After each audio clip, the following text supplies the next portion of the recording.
বাঙালি জাতির সবচেয়ে বড় অর্জন ও গৌরবের দিন বিজয় দিবস। সারা দেশে নানা বর্ণাঢ্য আয়োজনের মধ্য দিয়ে উদযাপন করা হচ্ছে দিবসটি।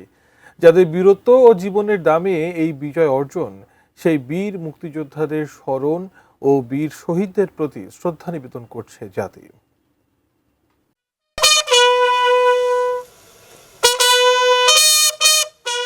সকালে কাঠটলিতে নির্মিত অস্থায়ী স্মৃতিসৌধে শ্রদ্ধা নিবেদনের মধ্য দিয়ে জাতির শ্রেষ্ঠ সন্তানদের স্মরণ করেন চট্টগ্রামবাসী। ৩১ বার তোপধ্বনি ও পুলিশের বিউগল বাজানোর মধ্য দিয়ে শুরু হয় বিজয় দিবসের আনুষ্ঠানিকতা।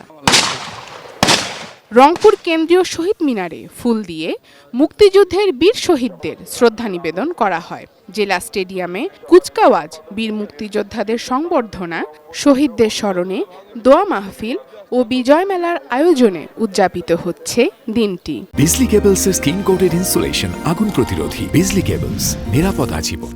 আমরা যে স্বপ্ন নিয়ে দেশটাকে স্বাধীন করেছিলাম, আজকের এই বিজয় দিনে আমরা সেই স্বপ্ন যাতে পূরণ করতে পারি, সেটাই হোক আমাদের অঙ্গীকার। সকালে সিলেট জেলা স্টেডিয়ামেও কুচকাওয়াজ সহ স্বেচ্ছায় রক্তদান, ক্রীড়া প্রতিযোগিতা, গান, কবিতা ও নাটকের আয়োজন করা হয়েছে। রাজশাহীতে চিত্রাঙ্কন প্রতিযোগিতা, খেলাধুলা, প্রদর্শনী ও আলোচনা সভা সহ দিনভর রয়েছে নানা আয়োজন। সূর্যোদয়ের সাথে সাথে মুক্তিযুদ্ধ স্মৃতিসৌধে পুষ্পস্তবক অর্পণের মাধ্যমে শুরু হয় ময়মনসিংহে বিজয় দিবসের আনুষ্ঠানিকতা। এছাড়াও জামালপুর, সিরাজগঞ্জ, টাঙ্গাইল, নেত্রকোনা, মুন্সিগঞ্জ, চাঁপাইনবাবগঞ্জ ও রাজবাড়ী সহ সারা দেশে বর্ণাঢ্য নানা কর্মসূচির মাধ্যমে উদযাপন করা হচ্ছে মহান বিজয় দিবস। কুষ্টিয়া ও বগুড়াতেও অন্যান্য আয়োজনের মধ্যে ছিল fly past. Sharjana Ananya, desk report, ATN news.